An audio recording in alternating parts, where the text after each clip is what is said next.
So Aparna, I worked with you when you were heading GKE and rest of developer tools at Google, and now you are an independent VC, working with a lot of next generation startups. So it's a very interesting journey. So why don't we get started with your background, your journey from India to Silicon Valley via Stanford, Google to where you are? Sure. Yeah, I'd be happy to share with your listeners. Right. So I was born in Delhi and I grew up there through high school. I did have, parents with traveling jobs. So during my middle school, we traveled to San Francisco and I lived in San Francisco for a few years, which is why I don't have much of an accent. But then we went back and I've completed my high school from Delhi.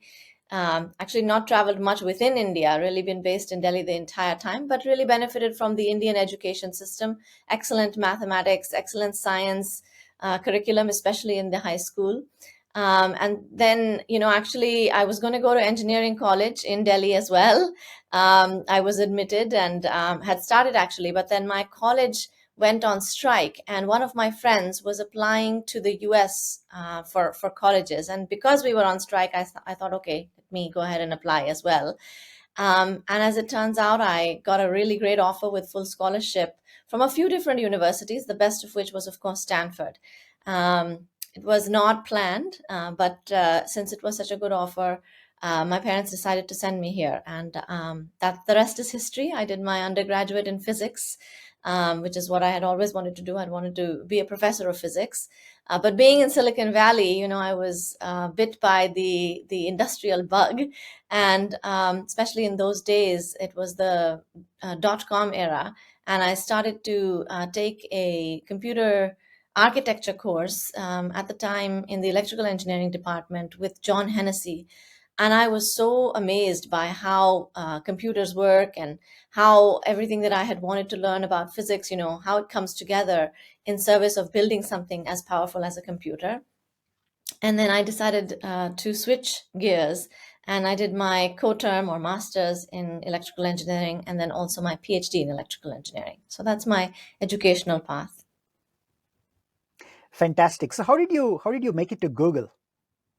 Sure. Well, when you are doing your undergraduate at Stanford, especially at that time, many of my friends, were recruited to Google, and it was certainly one of the most exciting options. And in fact, I didn't join Google at that time, which is what it is, because I wanted to do more research, and so I decided to do my PhD. And ultimately, my path to Google was actually quite a windy path. Um, I was not a big believer in ads, so this was the reason why I chose not to join Google, during the early 2000s, because I thought this is like a consumer and ads company, and I wanted to work on, building systems for large scale enterprises.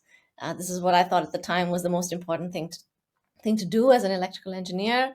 I actually joined McKinsey and Company after my PhD. They were hiring PhDs to work in the technology field, in the IT field, and that is where I think I found my platform. I joined the IT team within McKinsey in Palo Alto, and we served mostly CIOs and software companies.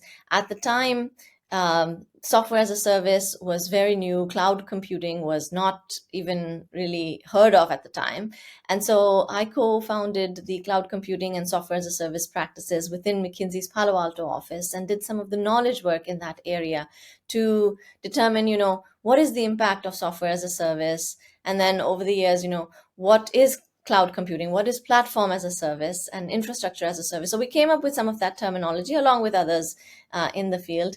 And my clients at the time were running their applications on dedicated servers, and server virtualization was very new. So a lot of the projects that I did were helping our clients move from dedicated servers to virtualized servers, which was really exciting actually, just because of the efficiencies that could be gained, and the overall impact it had on teams and the operations inside the data center. So that was my work. And after 5 years at McKinsey, I went to NetApp to lead their private cloud management software division. Many of my customers, after having virtualized, were struggling with really how do they manage their on-prem infrastructure as a cloud. So that was the whole notion of implementing private cloud. And at NetApp, I worked very closely with VMware, did a lot of integrations between VMware, Microsoft, Oracle, and NetApp. So kind of working up and down the stack. And at that point, 3 years into NetApp, I realized that storage was really getting commoditized by the cloud computing players. And at that point, Google had just started having a cloud offering. And so that's when I moved to Google.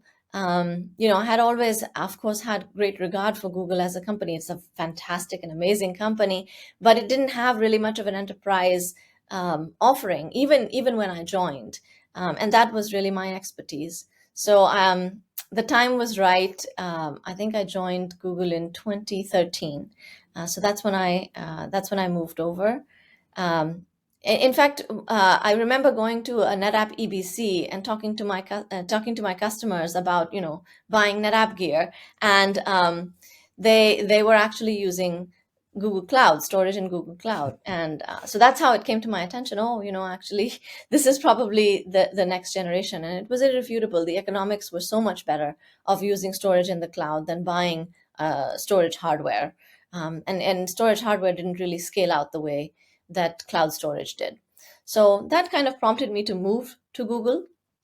And I've been at Google for the last 10 years, doing a variety of different things. I started building an internal CRM system.